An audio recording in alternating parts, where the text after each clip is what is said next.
Hello दोस्तों, स्वागत है आपके एक बार फिर से आपके अपने YouTube channel study with Shubham sir में, जिसमें मैं आज आपको बताने वाला हूं कक्षा 10 यूपी बोर्ड में हिंदी के पेपर में बस इतना पढ़ के जाइए और पास होकर के आ जाइए। ठीक है, तो चलिए मैं आपको बताने देने वाला हूं कि जीवन परिचय कौन कौन से आएंगे। जीवन परिचय आएगा आचार्य रामचंद्र शुक्ल और जयशंकर प्रसाद में से एक आप याद कर लेना। गद्य में पद में आप सूरदास और तुलसीदास में से एक का याद कर लेना। ठीक है, उसके बाद मोस्ट इंपॉर्टेंट चीज तुम्हारी क्या है, मुक्ति दूत। मुक्ति दूत के जितने भी भाग हैं, जितने भी पार्ट है, सब पार्ट याद कर लेना। जितने भी खंड हैं सभी खंड का कर लेना, याद कर लेना मुक्ति दूत के। उसके बाद आपको बता देंगे कि व्याख्या कौन कौन सी आएगी।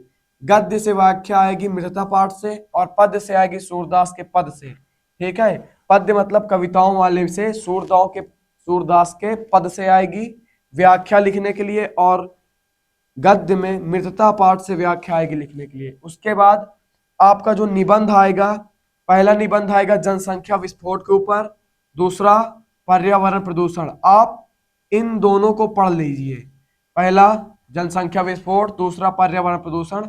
इसमें से एक तो आ ही जाएगा। ठीक है, उसके बाद आपको क्या पढ़ना है, प्रार्थना पत्र। प्रार्थना पत्र लिखने के लिए आपको अवकाश हेतु प्रार्थना पत्र पढ़ लेना है। उसमें कोई कभी अवकाश की दीदी की शादी में जाने के लिए अवकाश, मम्मी को बुखार आ जाने के लिए अवकाश, और मुझे बुखार आ जाने के लिए, मतलब कुछ भी अवकाश के लिए, बुखार ही नहीं मतलब बहुत सारी चीजें हैं जिनसे अवकाश लिया जा सकता है।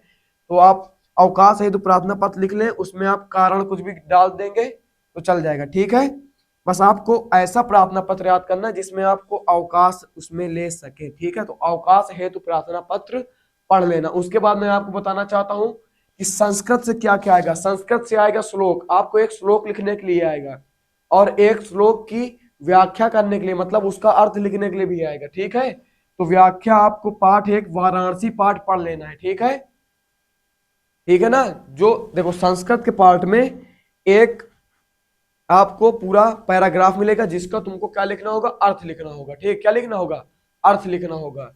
तो आप पाठ एक वाराणसी पढ़ लीजिए, बस वही आने वाला है। ठीक है, वाराणसी वाला ही आने वाला है, तो आपको क्या करना है, वाराणसी पढ़ लेना है, और आगे के एक दो और पढ़ लेना अगर तुम्हारा मन करे, लेकिन वाराणसी तो बिल्कुल बिल्कुल पढ़ ही लेना है। और देखो संस्कृत से प्रश्नोत्तर केवल वाराणसी पाठ के पढ़ लेना। और केन किम वर्धते एक चैप्टर है तुम्हारा, केन किम वर्धते, इस पाठ से भी प्रश्नोत्तर बहुत ही ज्यादा आते हैं, और आप पढ़ लेना। ये वाराणसी पाठ आप बिल्कुल तैयार कर लेना, एक एक शब्द का अर्थ समझ लेना। ठीक है ना, तो कक्षा 10 में अगर आप इतना तैयार करके जा रहे हैं तो आप ये मान लीजिए आपके 95% नंबर बिल्कुल पक्का। ठीक है ना, आपके 95% नंबर बिल्कुल फिक्स है। तो वीडियो को ज्यादा से ज्यादा शेयर करें, लाइक सब्सक्राइब भी कर दें। धन्यवाद।